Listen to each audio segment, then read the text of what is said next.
વડોદરા મહાનગરપાલિકાની city engineer તેમજ building construction અધિકારીની અનગઢ કામગીરી બિલ્ડિંગ જર્જરિત છે, જેમ જણાવી બાથરૂમ ટોયલેટ બંધ કર્યા હતા.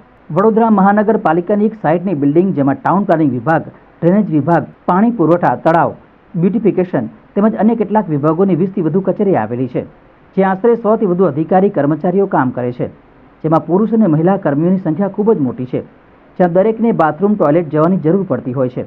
ત્યારે મહાનગરપાલિકાના સિટી એન્જિનિયર અલ્પેશ મજમુદાર તેમજ બિલ્ડિંગ કન્સ્ટ્રક્શન અધિકારી અનુપ પ્રજાપતિ દ્વારા બિલ્ડિંગની તપાસ કરાવતા તેમને જાણવા મળ્યું છે કે બિલ્ડિંગના માત્ર બાથરૂમ જર્જરિત છે, જેથી ખાલી એટલો જ હિસ્સો પડશે, બાકીની આખી બિલ્ડિંગ ખૂબ જ સારી પરિસ્થિતિમાં છે, તે નથી પડવાની. એવી કામગીરી બુદ્ધિહીન અધિકારીઓ દ્વારા કરીને માત્ર બાથરૂમ બંધ કરી મહિલા અધિકારી, કર્મચારીઓ તેમજ અન્ય અધિકારીઓને ભારે સમસ્યામાં મૂકી દીધા છે. જ્યારે મહાનગરપાલિકામાં નીચેના ભાગમાં એક જ બાથરૂમ હોવાથી લોકોને પહેલેથી જ તકલીફ પડી રહી છે.